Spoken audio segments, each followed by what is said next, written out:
बिस्मिल्लाहिर्रहमानिर्रहीम। Dear student अस्सलाम वालेकुम। कोर्स टाइटल है linear algebra, lecture number 2। Course code है M80205। टॉपिक जो आज हम स्टडी करेंगे set, types of set plus example. ठीक है, तो मैंने स्टूडेंट आपको कहा था कि रियल लाइन की डेंसिटी बहुत हाई है। तो मैं आपको इसकी एक मिसाल इस तरीके से दूंगा कि कायनात के अंदर जो सितारे हैं वो नए सितारे वजूद में आते रहते हैं और पुराने सितारे टूटते चले जाते हैं। तो वो सितारे जो टूटते हैं वो फर्दर टूट के राख में चेंज हो जाते हैं और वो एक दूसरे के अंदर इस तरीके से घुस जाते हैं कि उसकी डेंसिटी बहुत ज़्यादा हाई हो जाती है। अगर आप एक स्पून उन सितारों की राख की ले लें तो आप देखेंगे वो एक स्पून का जो वेट होगा वो कई टन होगा। मतलब एक स्पून सितारों की राख लेने के लिए हमें एक स्पेशल किस्म का स्पून चाहिए। ठीक है, तो इसी जितनी डेंसिटी वहाँ हाई है रियल लाइन पर भी इतनी ही डेंसिटी हाई है। आप इस लाइन का एक छोटा सा पॉइंट ले लें, उसको जूम करें, उसके अंदर इनफाइनाइट नंबर मौजूद होंगे।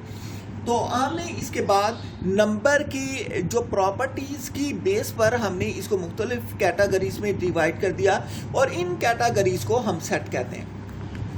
अब हम सेट की बात करेंगे। देखिए, मैंने आपको बताया मैं बिल्कुल बेसिक नॉलेज से लेके चला हूँ।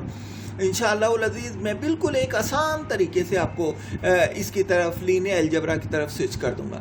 ठीक है, सेट क्या है? What is set? Collection of well-defined and distinct objects is called set। ठीक है, मतलब तीन चीजें हो गई। Number 1 collection. What is collection? Collection क्या होती है? कलेक्शन ये जो जैसे आप कहते हैं कि चीजों को जमा कर लेना, नहीं, ये वो कलेक्शन नहीं है। आप किसी भी शॉप से आप शर्ट खरीदने जाते हैं, आपने अगर 5 शर्ट लेनी है तो आप उसकी जो है तकरीबन 40-50 शर्ट निकलवा के रख देते हैं, लेकिन आप उसमें से भी 1-2 लेते हैं और बाकी जो होती हैं वो छोड़ के आप आ जाते हैं। क्यों? क्योंकि जो आपने चूज की हैं वो इनफैक्ट कलेक्शन है। तो कलेक्शन क्या हुई? इनफैक्ट कलेक्शन क्या हुई? The things that we choose, वो चीजें जो कि हम खुद चूज करते हैं उसको हम कलेक्शन कहते हैं। Well defined. What is well defined? Well defined का मतलब है डायमेंशन होना। जैसे किसी चीज की डायमेंशन होती है लेंथ, विड्थ, हाइट। ये 3 डायमेंशन है। लेंथ एक डायमेंशन है, विड्थ दूसरी डायमेंशन है, हाइट तीसरी डायमेंशन है। तो सिमिलरली जिसकी लेंथ, विड्थ, हाइट होती है उस चीज का इमेज बनता है, उसका साया बनता है। सिमिलरली नंबर्स की जब हम बात करते हैं, जो वेल डिफाइंड नंबर होते हैं उनका इमेज होता है। ठीक है, लिहाजा हम कहते हैं वेल डिफाइंड का मतलब क्या है? Having dimension, having an image. Image भी बनता है। ठीक है, तो उसको हम क्या कहते हैं? ऐसी कलेक्शन जिसकी डायमेंशन हो या जिसका इमेज बनता हो उसे हम क्या कहते हैं? वेल डिफाइंड कहते हैं। ठीक है, तो डिस्टिंक्ट की बात करते हैं। Distinct mean different, no repetition. मतलब नंबर हो या थिंग्स हो या जो भी हो वो डिफरेंट होने चाहिए। कोई भी चीज़ 2 दफ़ा नहीं आएगी, नो रेपिटिशन। ये तीनों कंडीशन अगर सेटिस्फाई होंगी तो ये क्या हो जाएगा? सेट हो जाएगा। इसके बाद हम टाइप्स ऑफ सेट की बात करते हैं। टाइप्स ऑफ सेट क्या है? Number 1 set of natural number. Set of natural number को एन से डिनोट करते हैं। नेचुरल है, एन से क्यों डिनोट किया? क्योंकि नेचुरल का पहला वर्ड एन है। That is equal to 1, 2, 3 up to so on. Number 2 set of whole numbers. हम सेट ऑफ होल नंबर्स की बात करेंगे। W इज इक्वल टू, इसके अंदर अगर सेट ऑफ नेचुरल नंबर के अंदर 0 शामिल कर दें तो वो सेट ऑफ होल नंबर बन जाता है। तो क्योंकि हम जब होल की बात करते हैं होल W से स्टार्ट होता है, इसलिए हमने इसको भी W लिखा है। W is equal to 0, 1, 2, 3 and so on. Next है जी set of integers. Set of integers. Set of integer को Z से डिनोट करते हैं। That is equal to 0 plus -1 plus -2 plus -3 and so on. अब यहां पर मैं ये बताता हूं इसको हम Z से डिनोट क्यों करते हैं। The notation Z came from the first letter of German word. ये जर्मन वर्ड के पहले जर्मन वर्ड का पहला जो टॉप लेटर है, हम उसकी वजह से हम इसको जेड से डिनोट करते हैं। वो लेटर कौन सा है? ज़हलन। ज़हलन जो है ये हमारे पास, ज़हलन का मतलब क्या होता है? ज़हलन का मतलब होता है नंबर। इस ज़हलन की वजह से हम इसका पहला वर्ड जो जेड है हम उससे डिनोट करते हैं इसको। बात समझ आ गई जी, क्लियर हो गई बात। अब बात करते हैं सेट ऑफ इवन नंबर्स की। ठीक है, ऐसे नेचुरल नंबर जो 2 पर पूरे पूरे डिवाइड हो जाए, या हम इस तरीके से भी कह सकते हैं ऐसे नेचुरल नंबर जो 2 का मल्टीपल हो। बात एक ही है। तो आप क्योंकि डिवाइड की बात आप पहले कर चुके हैं, मैं यहाँ पर बात करूँगा ऐसे तमाम नेचुरल नंबर जो 2 के मल्टीपल बन सकते हैं, उनको हम इवन नंबर्स कहते हैं।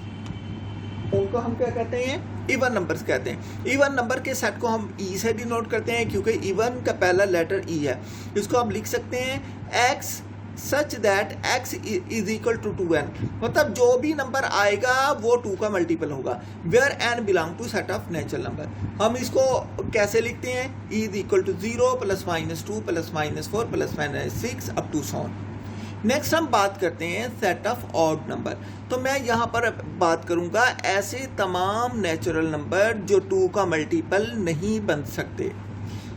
A natural number is an odd number if it is not multiple of 2। अगर वो 2 का मल्टीपल नहीं बन सकते तो हम कहते हैं कि वो क्या है? ऑड नंबर है। ठीक है जी, वो ऑड नंबर हो जाएंगे। तो the set of odd number is, set of odd number को हम डिनोट करते हैं ओ से, क्योंकि ऑड का पहला लेटर ओ है तो इसलिए हमने इसको ओ से डिनोट किया। Where x such that x is equal to 2n minus 1। X जो है मतलब अगर नेचुरल नंबर, अगर इवन नंबर में से एक माइनस कर दें तो ये क्या हो जाएगा? ऑड नंबर हो जाएगा। यहाँ मैंने माइनस करके लिखा है, आप 2n प्लस 1 भी लिख सकते हैं इसको, तब भी वो ऑड नंबर ही होगा। जैसे आप लिखना चाहें ठीक रहेगा। ठीक है, where n belong to n set of natural number. तो हम सेट ऑफ ऑड नंबर को ओ से डिनोट करते हैं, that is equal to plus minus 1 plus minus 2 plus minus 5 plus minus 7 and so on. Next है जी set of prime number. Prime number क्या होते हैं? ऐसे नंबर जो डिवाइड हों सिर्फ 2 नंबर पर, एक तो 1 पर डिवाइड हो सके, दूसरा वो अपने आप पर डिवाइड हो सके। ठीक है, एक 1 पर डिवाइड हो सके, दूसरा अपने आप पर डिवाइड हो सके, वो क्या कहलाते हैं? प्राइम नंबर कहलाते हैं। A number having 2 divisors, number 1 and number itself is called prime number. Is called prime number. P is equal to 2, 3, 5, 7, 11, 13, 17 and 19 and so on. ठीक है। नेक्स्ट है जी सेट ऑफ कंपोजिट नंबर।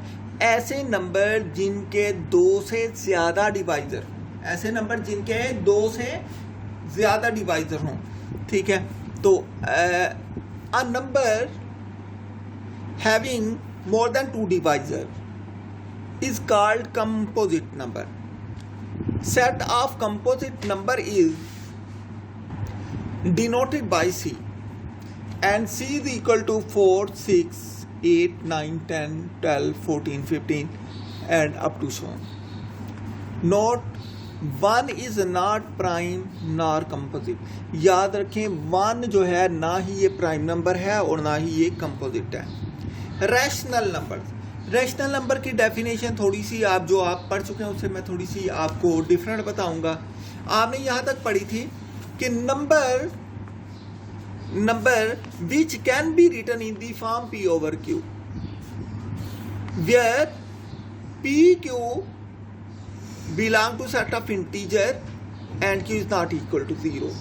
आपने यहाँ तक definition पढ़ी थी, लेकिन मैं यहाँ पर एक और टर्म ऐड कर रहा हूँ। मैं कहता हूँ further P and Q have no common factor, मतलब P और Q में कॉमन फैक्टर नहीं होना चाहिए। मतलब जब हम नंबर P ओवर Q लिखें तो ये ऊपर नीचे कट ना सकता हो।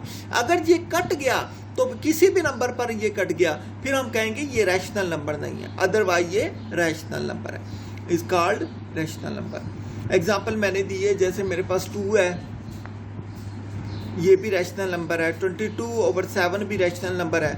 किसी भी नंबर का स्क्वायर आ जाए वो भी रैशनल नंबर है, -5/8 भी रैशनल नंबर है, एक्सेट्रा। अब बात करते हैं रैशनल नंबर के सेट को कैसे लिखते हैं। जो रैशनल नंबर का सेट है इसे हम Q से डिनोट करते हैं, Q से, that is equal to Q such that Q is equal to X such that X is equal to P/Q where PQ belong to set of integer and Q is not equal to 0। इस तरीके से लिखते हैं। इस set of rational number को हम Q से denote करते हैं। तो Q हमने कहाँ से लिया? It is derived from the Italian word cogent. Cogent से हमने लिया। कोजेंट का क्या मतलब? Which means quotient. इसका मतलब ये कोशंट है। कोशंट मतलब बटा की शक्ल में, P/Q की शक्ल में, इसलिए हम इसको Q से डिनोट करते हैं। ठीक है। Since every rational number can be expressed as a quotient और fraction P/Q of two coprime numbers P and Q। मतलब को प्राइम नंबर का मतलब ये दोनों P भी और Q भी ये प्राइम नंबर है। ठीक है। Where Q is not equal to 0, ये दोनों ये Q 0 नहीं हो सकता, जबकि P 0 भी हो सकता है। It was first denoted by Peano in 1895। इसको पहली दफ़ा जो डिनोट किया था पियानो ने डिनोट किया था Q से इसको, और 1895 में इसने डिनोट किया था।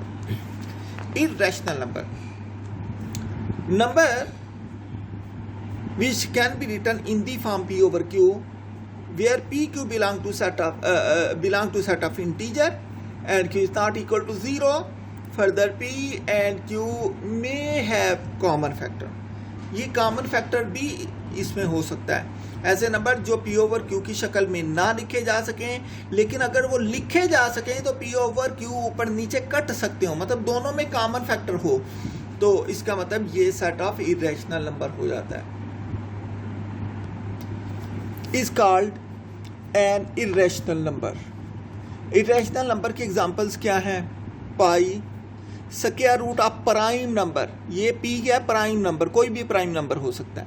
Square root of prime number, comma E जो है एक्सपोनेंशियल फंक्शन है। आप याद रखें E की वैल्यू होती है 2.72 तकरीबन। ठीक है। एंड 4/8 इनमें कॉमन फैक्टर है, दोनों 2 पे कर सकते हैं, इसलिए ये क्या है? ये irrational number.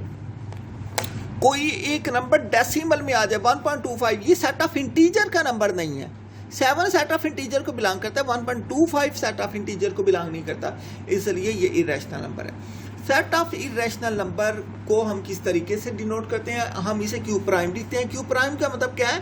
Q complement. Complement आप पढ़ चुके हैं। कंप्लीमेंट किसके बराबर होता है? मतलब Q प्राइम होगा U। अगर ये हम पूरा सेट लें, ये पूरा सेट यूनिवर्सल सेट U हो जाए, अगर इस पूरे सेट में से हम Q को निकाल दें, बाकी Q प्राइम बच जाएगा। मतलब Q prime is equal to U minus Q आ जाएगा। Prime denote the complement of Q। ये वही प्राइम है जिसको आप AC भी लिखते रहे हैं, that is equal to U minus A होता था, या इसको आप A प्राइम भी लिखते रहे हैं जिसका मतलब वो U माइनस A होता था। ये कंप्लीमेंट है। ठीक है। ये आपको समझाने के लिए मैंने बात की है। नेक्स्ट है जी properties of real line. Real line की प्रॉपर्टीज क्या हो सकती हैं? ठीक है। इसके बाद मैं रियल नंबर के सेट की बात करूंगा। तो मैंने कहा प्रॉपर्टीज ऑफ रियल लाइन क्या है जी? प्रॉपर्टीज ऑफ रियल लाइन, पहली प्रॉपर्टी तो ये है कि नंबर एक खास तरतीब के अंदर है रियल लाइन पर। Numbers are in definite order on real line. हम लेफ्ट से राइट की तरफ जाएंगे तो नंबर की वैल्यू बढ़ती चली जाएगी, अगर हम राइट से लेफ्ट की तरफ जाएंगे तो नंबर की वैल्यू कम होती चली जाएगी। Number 2, there are infinite slopes on both side of real line. दो नंबर को किसी भी साइड पर दो नंबर को माइनस कर दें, आंसर उसी लाइन के ऊपर मौजूद होगा। ठीक है। तो इनफाइनाइट नंबर को आप ऐड करके देख लें, हर एक का रिजल्ट उसी के ऊपर होगा। नंबर 3, मैंने कहा कि रियल लाइन की डेंसिटी बहुत हाई है, इसलिए रियल लाइन के ऊपर कोई भी गैप नहीं होता। रियल लाइन के ऊपर कोई भी गैप नहीं होता। अब हम बात करते हैं रैशनल नंबर कौन से हो सकते हैं और कौन से नहीं हो सकते। अब मैं बात कर रहा हूँ P/Q की बात नहीं कर रहा, मैं डेसिमल फ्रैक्शन की बात कर रहा हूँ। मैंने कहा अगर कोई डेसिमल फ्रैक्शन, हमारे पास डेसिमल फ्रैक्शन टर्मिनेटिंग है टर्मिनेटिंग डेसिमल फ्रैक्शन जो होती है वो हमेशा रैशनल नंबर होती है। टर्मिनेटिंग मतलब जिसका आंसर जो पूरा पूरा डिवाइड हो जाए, जैसे 1/4 होता है मेरे पास, 1/4 है, इसका आंसर क्या आएगा 0.25, ये मैंने डिवाइड करके दिखा दिया। 1/5 है, इसका आंसर क्या आएगा 0.20, ये पूरा पूरा डिवाइड हो जाता है, बाकी कुछ नहीं बचता। तो इसको ऐसे डेसिमल फ्रैक्शन जिसका आंसर पूरा पूरा आ जाए, मतलब बाकी कुछ ना बचे, हम उसको क्या कहते हैं, हम कहते हैं कि ये टर्मिनेटिंग डेसिमल फ्रैक्शन है, और टर्मिनेटिंग डेसिमल फ्रैक्शन हमेशा ही रैशनल नंबर होती हैं। इसके बाद हम बात करते हैं नॉन टर्मिनेटिंग डेसिमल फ्रैक्शन, ऐसे ही डेसिमल फ्रैक्शन जिनका आंसर रिपीट होता चला जाता है। ठीक है, जैसे हमारे पास हम डिवाइड करते हैं 2 नंबर को, आंसर आता है 0.1275, 1275, 1275, 1275। ये टर्मिनेटिंग नहीं है लेकिन रेपिटेशन है, रेपिटेशन को रिकरिंग कहते हैं। ये नॉन टर्मिनेटिंग है लेकिन रिकरिंग है, तो इसका मतलब ये रैशनल नंबर होगा। ठीक है, लेकिन अगर इरेशनल नंबर कब होता है? इरेशनल नंबर उस वक्त होता है जब non terminating and non recurring decimal fractions आ जाए, ये हमेशा ही इरेशनल नंबर होते हैं। जैसे पाई की वैल्यू हमारे पास 3.1412 अप टू स्टूडेंट, ये मैं आपको बताता जाऊं कि पाई को अब तक जो इसकी वैल्यू डेसिमल फ्रैक्शन के बाद कैलकुलेट की जा सकी हैं, 10 लाख प्लेसेस तक आफ्टर डेसिमल फ्रैक्शन इसको डिवाइड किया जा चुका है, लेकिन पाई का आंसर अभी भी पाई पूरा डिवाइड नहीं हुआ, ये कंटिन्यूसली चलता जा रहा है। इसकी 1 लाख तक वैल्यूज़ तो मैंने खुद स्टडी की हैं, आप गूगल पे आप सर्च करें तो आपको मिल जाएंगी इसकी वैल्यू। ठीक है, set of real number, set of real number क्या होता है? सेट ऑफ रैशनल नंबर और सेट ऑफ इरेशनल नंबर का जो यूनियन होता है वो सेट ऑफ रियल नंबर के बराबर होता है। ये आर किसके बराबर? Q is equal to Q union Q prime. तो ये याद रखें, कोई भी 2 कंसेक्टिव रैशनल नंबर ले लें, उनके दरमियान एक इरेशनल नंबर लाजमी होगा। कोई भी 2 कंसेक्टिव इरेशनल नंबर ले लें, उनके दरमियान एक रैशनल नंबर लाजमी होगा। ये मैंने यही लिखा है, between any 2 consecutive rational numbers there exist an irrational number. ठीक है, एंड वाइस वर्सा का मतलब ये है कि अगर आप 2 इरेशनल नंबर लेंगे तो उसके दरमियान एक रैशनल नंबर भी मौजूद होगा। अब हम बात करते हैं प्रॉपर्टीज़ ऑफ रियल नंबर की। प्रॉपर्टीज़ ऑफ रियल नंबर की जो बात कर रहे हैं, पहले मैं एडिशन के लिहाज से बात करूंगा, उसके बाद मैं मल्टीप्लिकेशन के हवाले से बात करूंगा। नंबर 1, अगर हम पहली बात करेंगे कोलियर प्रॉपर्टी की, हम सेट ऑफ रियल नंबर के कोई से भी 2 नंबर ले लें, उन दोनों को ऐड करें, उसका answer again set of real number के अंदर आ जाए, तो हम कहते हैं कोलियर प्रॉपर्टी होल्ड कर गई। और ऐसा सेट जिसमें कोलियर प्रॉपर्टी होल्ड कर जाती है, हम उसे कहते हैं कि वो सेट ग्रुपोइड है विद रिस्पेक्ट टू एडिशन। वो सेट क्या है? ग्रुपोइड है विद रिस्पेक्ट टू एडिशन। उसके बाद हम बात करते हैं एसोसिएटिव प्रॉपर्टी की।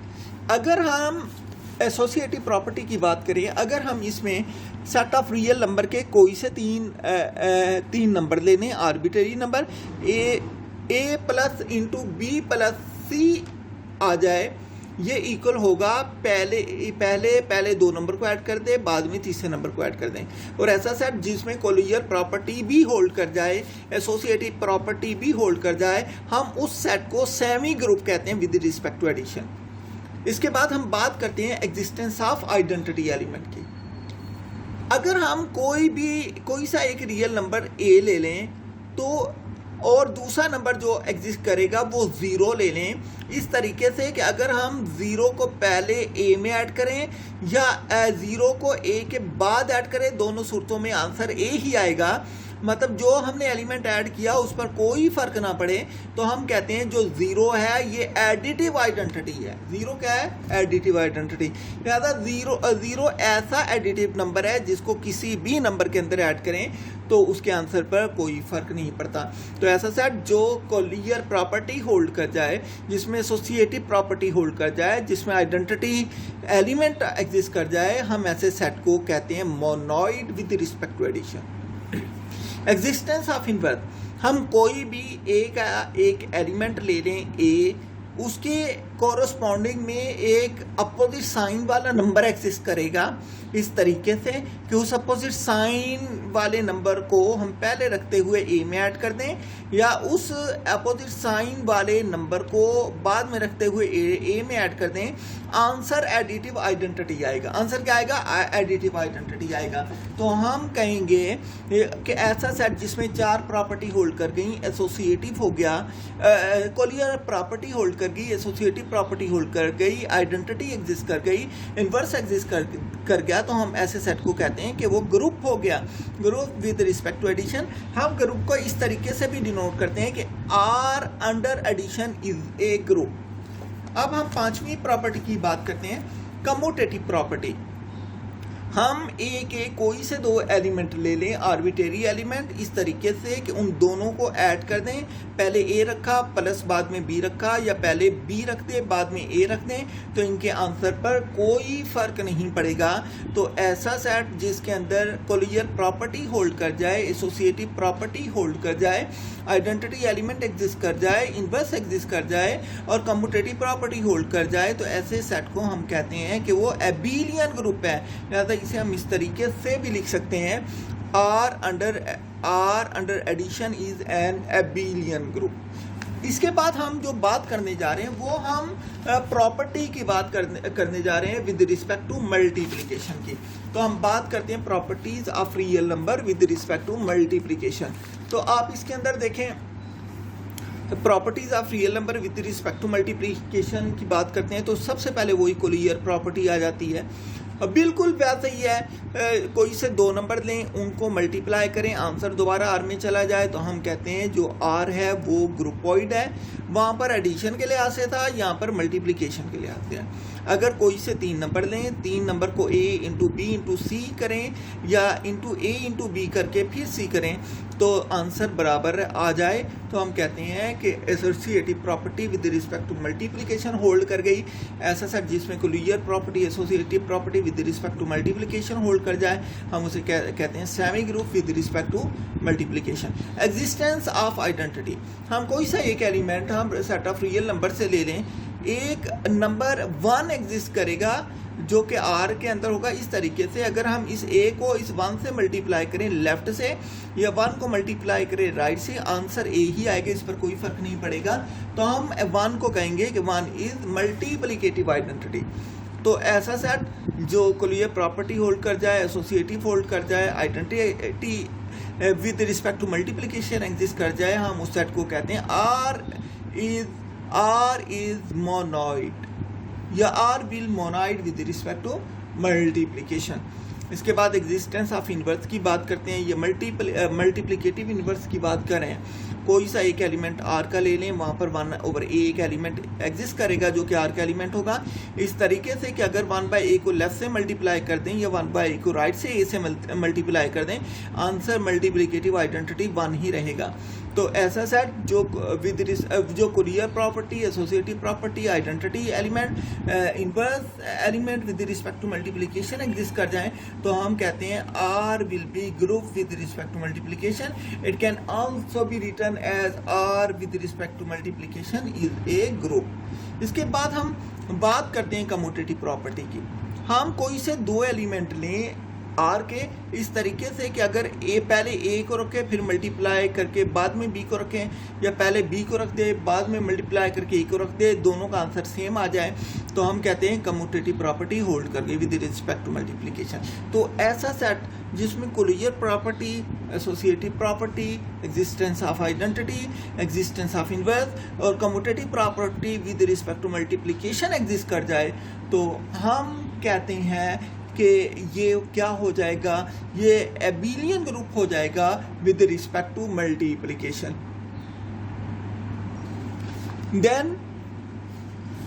then R will be abelian group with respect to multiplication. It can also be written as R under multiplication is an abelian group. Next है जी distributive property. डिस्ट्रीब्यूटिव प्रॉपर्टी की जब हम बात करते हैं, हम कहते हैं distributive property of multiplication over addition. हम आर के कोई से 3 एलिमेंट ले लें such that A into B plus C, तो ए बी से भी मल्टीप्लाई हो जाए प्लस ए सी से भी मल्टीप्लाई हो जाए, तो हम इसे कहते हैं लेफ्ट डिस्ट्रीब्यूटिव प्रॉपर्टी। ठीक है, क्योंकि सिंगल एलिमेंट अगर आप यहाँ खड़े हों तो सिंगल एलिमेंट आपकी लेफ्ट साइड पर है, इसलिए ये लेफ्ट डिस्ट्रीब्यूटिव प्रॉपर्टी है। नंबर 2, अगर उन्हीं को आप इस तरीके से लिखें A plus B into C that is equal to A into C plus B into C, तो हम कहते हैं it is right distributive property. ठीक है, तो अगर हम इनकी बात करें, इफ फील्ड की बात करते हैं, if R under addition is an abelian group, number 2 R under multiplication is an abelian group, number 3 distributive property hold कर जाए। अगर हमारे पास कोई सेट अंडर एडिशन भी एबिलियन ग्रुप हो, अंडर मल्टीप्लिकेशन भी एबिलियन ग्रुप हो और डिस्ट्रीब्यूटिव प्रॉपर्टी भी होल्ड कर जाए, तो हम कहते हैं वो सेट जो होता है वो फील्ड हो जाता है। Then R is called field, और फील्ड को हम किस तरह से डिनोट करते हैं, it is written as R comma addition comma multiplication is a field. इस तरीके से हम इसको रिप्रेजेंट करते हैं।